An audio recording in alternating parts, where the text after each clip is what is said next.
Warm welcome to you from Geneva, Switzerland. This is Reda Sadki from the Geneva Learning Foundation. Pleased to be here to speak about the neglected needs of women's health, and in particular, female genital schistosomiasis. There's a remarkable story with literally a large number of practitioners, health professionals who've decided to take action in what we call the FGS Accelerator. Today, in about 1 minute and 15 seconds, we're going to be speaking with Hameedat Abdussalaman. She is a consultant OBGYN in the Federal Medical Center in Idi Aba in Ogun State, Nigeria. You'll be hearing from her what she has been doing and what difference it's making. See you soon.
Welcome to you from Geneva, Switzerland. I'm Reda Sadki from the Geneva Learning Foundation. I'm here with Charlotte Mbu from the foundation as well. Charlotte, how are you doing today? And how is your connectivity? Hi, Reda. Hi, everyone. I'm doing well. I hope you are able to hear me. If you're able to hear me, then I think my connectivity is holding up. All right. So you're going to introduce us. We have two guests today. One is Hameedat Abdussalaman and the other is Julie Jacobson. Please tell us who is in the room with us and what are we going to do in the next 15-20 minutes. Exactly, Reda. So we are here with, like you just said, Hameedat Abdussalaman. That is a consultant in OBGYN from Nigeria.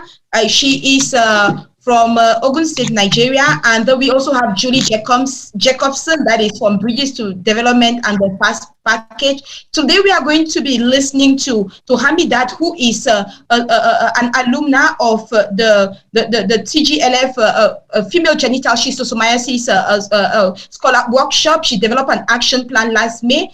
So we are going to listen to her to see what she is doing to prevent in her context.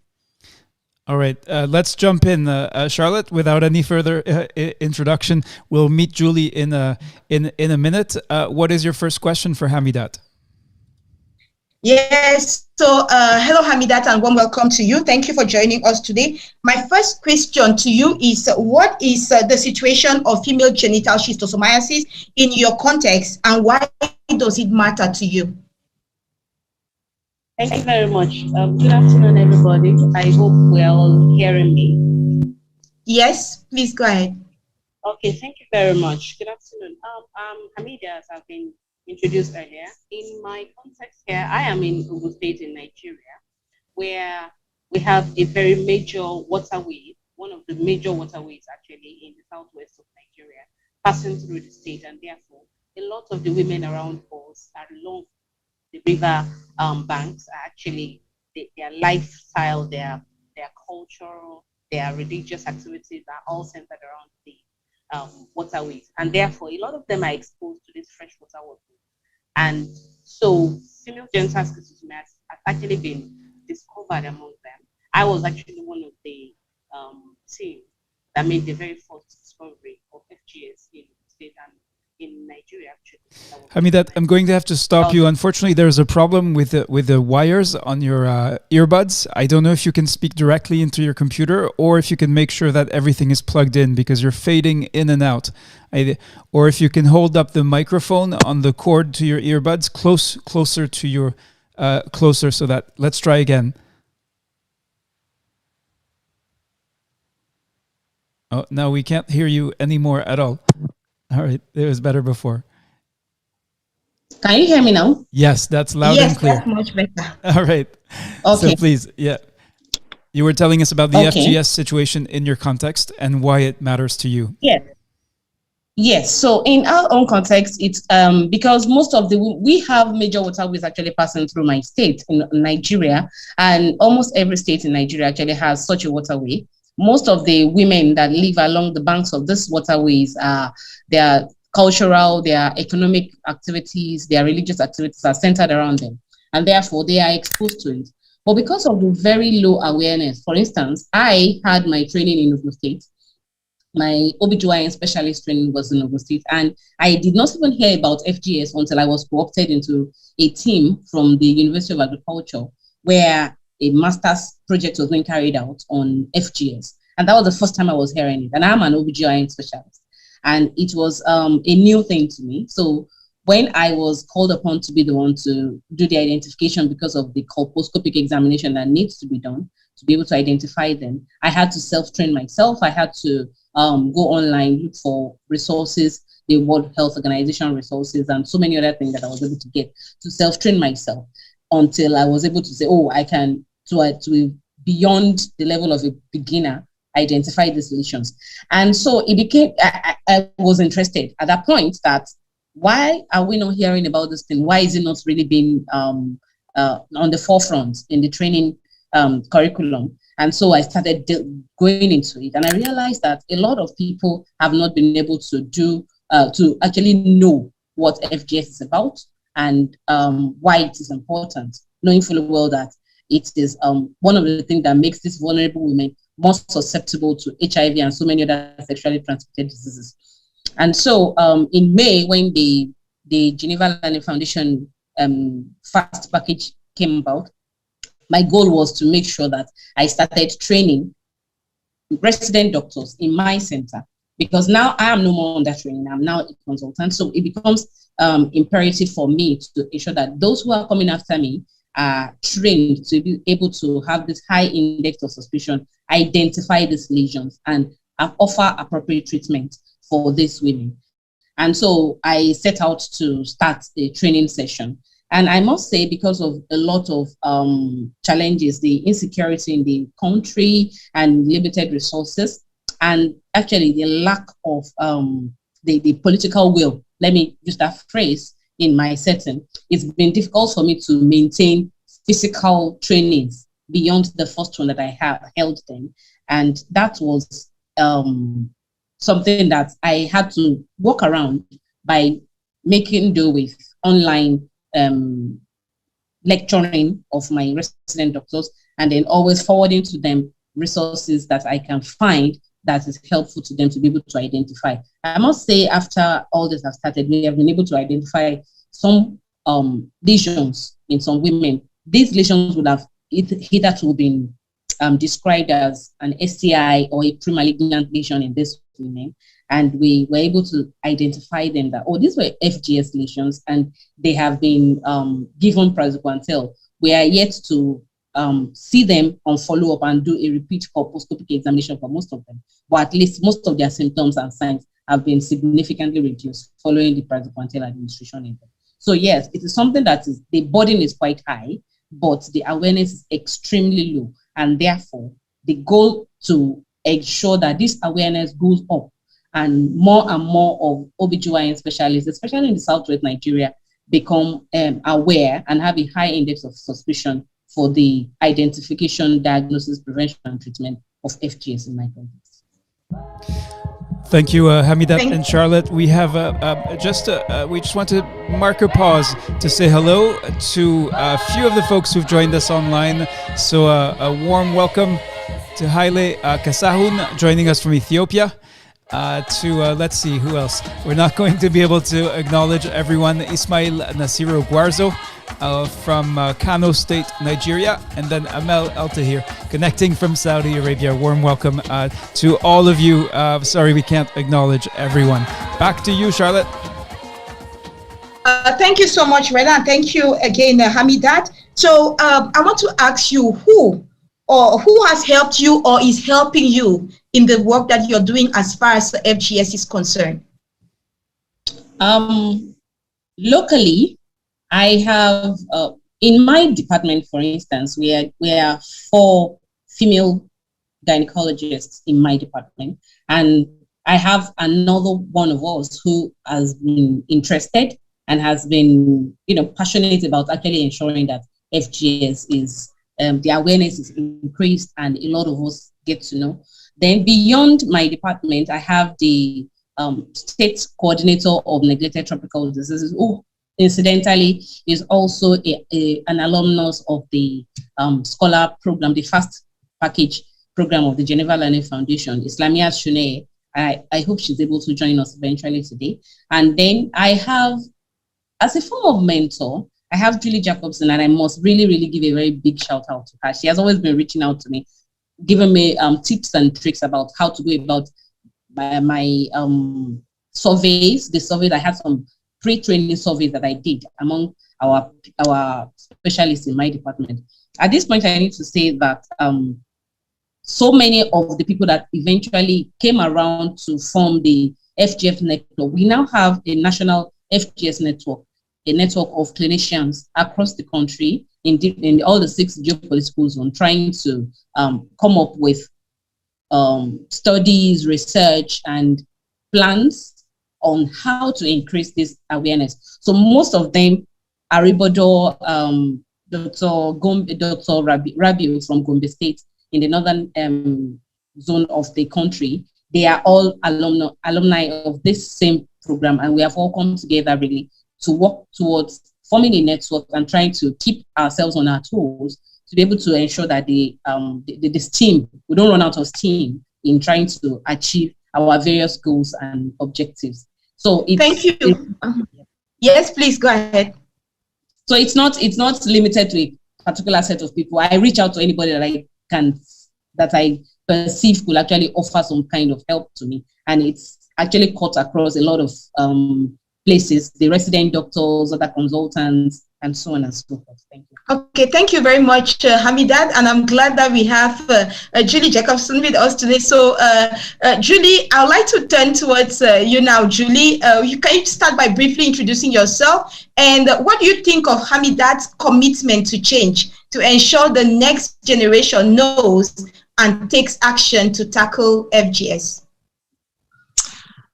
Thank you, Charlotte. I'm Dr. Julie Jacobson. I am also a physician who has been had a very similar journey, Hameedat, to you, as I was working in clinical tropical medicine and realized that I had never been trained to understand FGS and that this is something that I had been missing. So this is also, I have a very personal journey with this as well that you've described.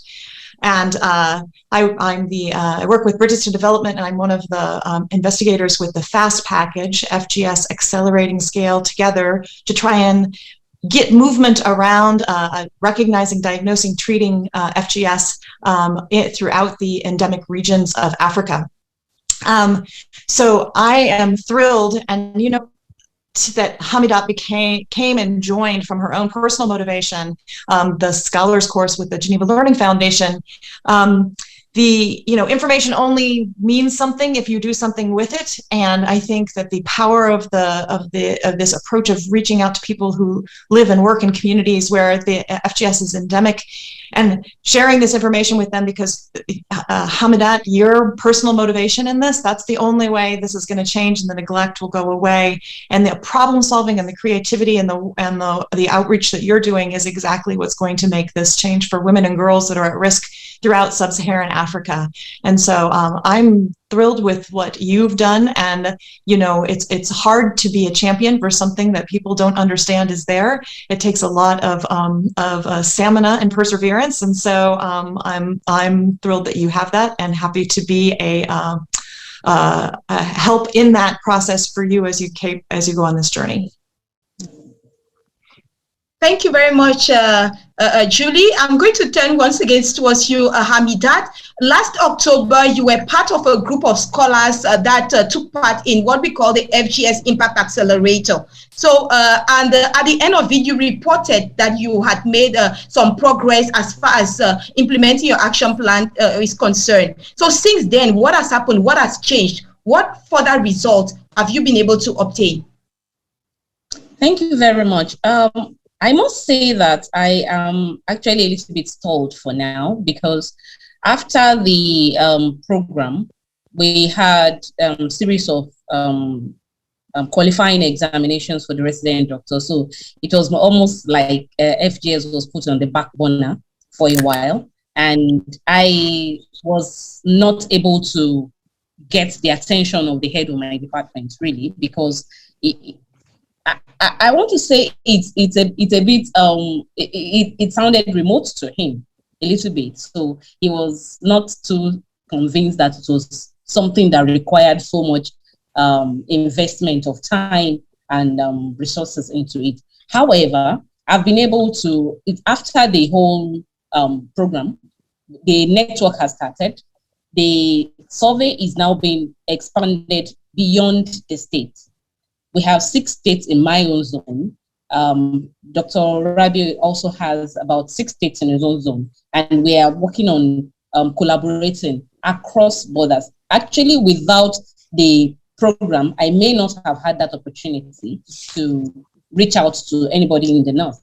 And I must report that one of the good things that has come out of the whole efforts that we've been able to make was the story of a 63-year-old woman who was who was actually diagnosed to have suspected cervical carcinoma, and she had examination under anesthesia and biopsy, and the biopsy came out to be female genital schistosomiasis, and so she's been placed on praziquantel and she's doing beautifully well. And it was a good story because we wouldn't even have been thinking in that direction while we are looking out for the biopsy. It was just out of, let's see. But the downside of that was the gynecologist that saw an issue was somebody who did not recognize the lesions. And that was, it only fueled our own passion to make sure that all gynecologists, at least those who are opportuned to be doing colposcopy,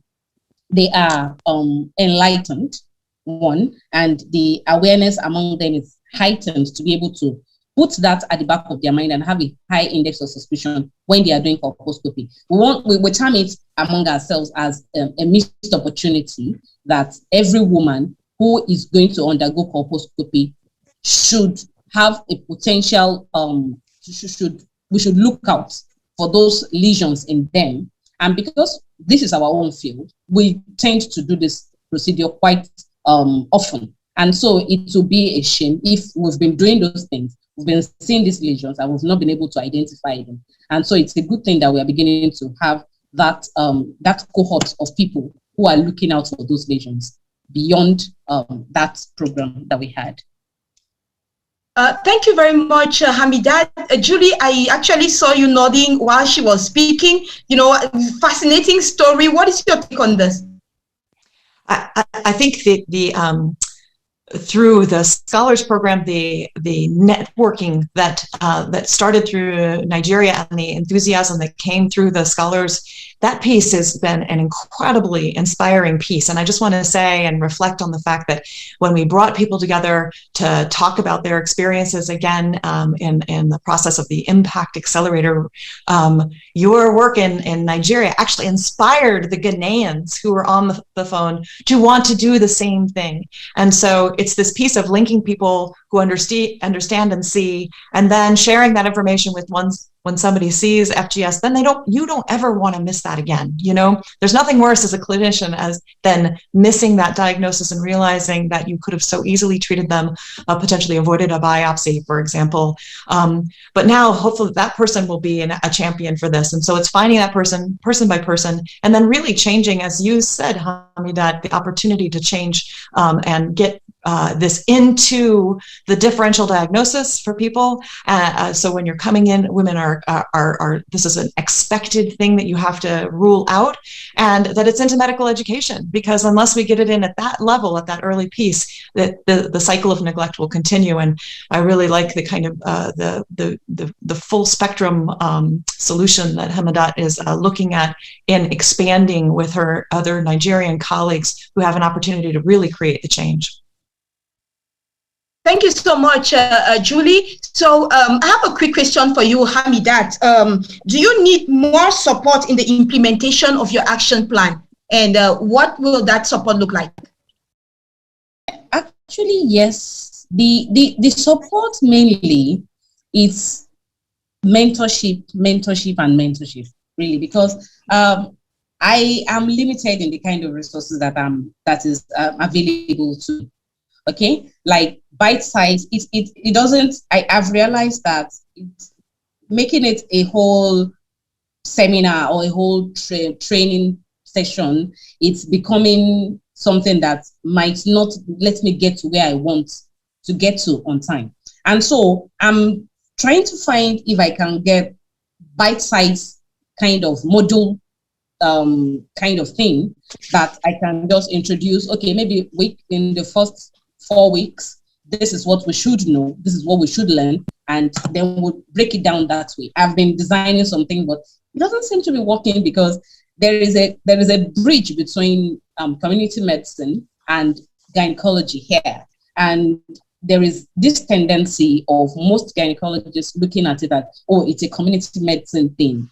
Okay, so we are trying to coin a something that will be unique to O&G, make it interesting to the resident doctors, so that more and more people will be, it becomes easier for them to learn about these things. And then it's something that consciously or unconsciously, they get to start knowing this thing. Now there's this FGS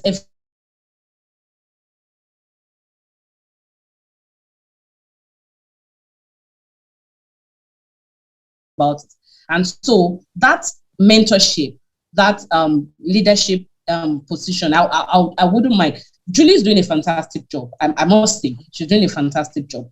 That is on one hand. On the other hand is resources, because I have some resource people I would have wanted to bring in to lend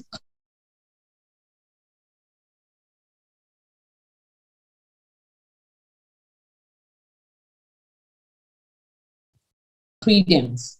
So, hello? Yes, You're I back. did that. Okay, I'm back now. Yes. All right, thank you.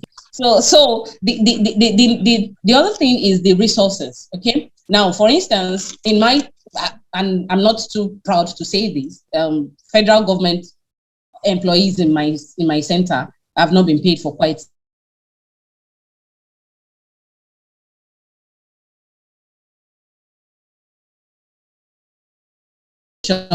and there is really nothing that you want to offer people in terms of like an incentive. So you get people like, we don't want to come and spend our time doing that. We'd rather go and spend our time doing some other things that is more profitable at that point. And those are the limitations we're having. I'm hoping that we'll be able to overcome that in the next few months, and hopefully it would also be minimized to a point where we can actually travel around and see people and invite them and let them join our network. Thank you so much. Thank you so much, Hameedat. And we are gradually moving towards the end of this lightning chat. We have Alison Krentel with us. Alison, I don't know if you're able to unmute yourself. I really want to hear what feedback you can give to Hameedat. And please do briefly introduce yourself. Hello, everyone. I'm on my phone actually, so I hope you can hear me all right. Hameedat, congratulations for all the work that you've been doing. It's great to hear your continued work and enthusiasm in this area. So I'm based at the University of Ottawa and Bria Research Institute in Canada, and I'm one of the principal investigators for the FAST Package project. So yeah, no, just I think echoing what Julie said earlier, just the excitement around the networking that's come out of all the training activities and the connection between the alumni is just phenomenal. So it's great to hear, Hameedat, the work that you've been able to continue. One of the things I would just mention on the call is that on the FAST Package website, we do have some of the materials from the online training, which are available for use, and that might help as you further develop, your in-service trainings and working with other partners and expanding that. We're in the process of testing a kind of a one-day in-service training that we've done in Madagascar and Ghana, and some of those materials, some of them are up on the website, and some of them will be up on the website, and they're in French and English. So. And they provide a bit of background on the FGS Atlas as well, which I think might be useful too. So just to put that shout out to everybody on the call today as well, that we are increasingly trying to put more resources up to help you as you create these new training opportunities within your own service. So congratulations and keep it up. It's really great. Thanks for sharing your story. Thank you very much, Alison. And we spoke earlier on about the Impact Accelerator. So I want to turn towards Reda. I have a question for Reda concerning the Impact Accelerator. Reda, the Geneva Learning Foundation created the Impact Accelerator in July 2019. Can you tell us why and what is the point? What difference does it make? Well, first of all, I want to really salute and commend what I'm hearing about Hameedat making progress in the first FGS Accelerator. The concept is very simple. One of the things I discovered with Julie Jacobson and other subject matter experts on the topic of FGS is that there's some technical complexity to this, and that, for example, to teach proper diagnosis, as I understand, it takes 6 months. So that technical dimension tends to be preponderant. But at the Geneva Learning Foundation, we think of education as a philosophy for change. And so we know that technical knowledge is necessary, but insufficient in and of itself to lead to change. So what impresses me in Hameedat's story, when I hear her say, I want to make sure that the next generation is not going to be like me, not knowing about this terrible disease that affects 56 million women in endemic countries in sub-Saharan Africa. So that impresses me, and that's fully consistent with what we've seen when you combine technical knowledge with support to foster people getting to know each other, getting to feel and experience. None of the people in this room you are working on FGS by accident. It's also reconnecting with a reason why we care, why we're committed. What is at the heart of that is key to actually delivering on the promise of leading change. That's what impresses me with a story. Back to you, Charlotte. Thank you very much, Reda. And I'm going to ask Hameedat my very last question is, Hameedat, what will success look like to you once you have completed implementation of your action plan? Okay, success will be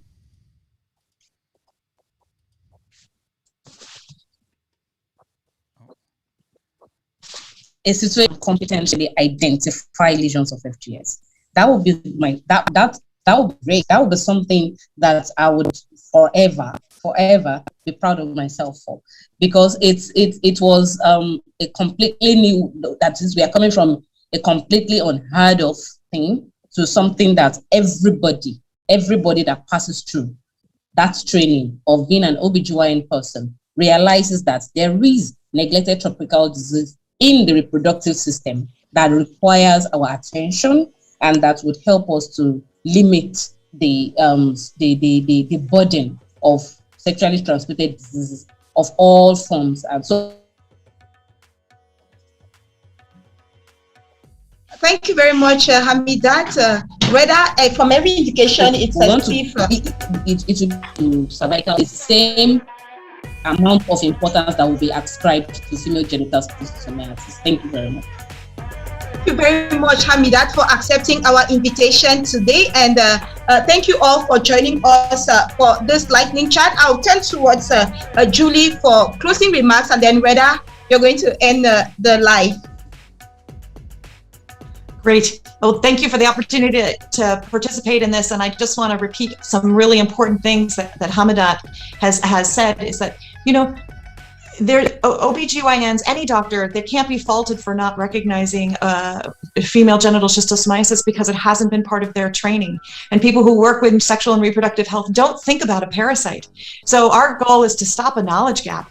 so that people can take action and know this, and because it's preventable, it's treatable, you can stop suffering, you can stop an HIV risk factor, and we can prevent women and girls from ever having this problem anymore. And it's a very simple solution about filling a knowledge gap and getting people treatment. Praziquantel is very inexpensive and should be available in all endemic countries. And thank you for the challenges to us at the global level to make sure that you have the tools that you need and that we can help make your work easier and at the country level. And let's keep this a partnership, and let's solve this problem for women and girls living throughout sub-Saharan Africa. Thank you. Thank you, Julie Jacobson, Alison Cantel from the FAST package. I'm going to show the website in a second here. You can go to fastpackage.org to learn more about this initiative.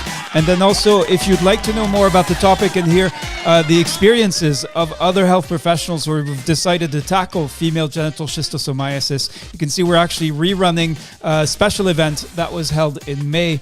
So it's running every 4 hours. You can see the next one is in 2 hours and 30 minutes. Just go to learning.foundation/FGS. FGS has been described as one of the most neglected sexual and reproductive health issues in sub-Saharan Africa, with an estimated 56 million women and girls infected.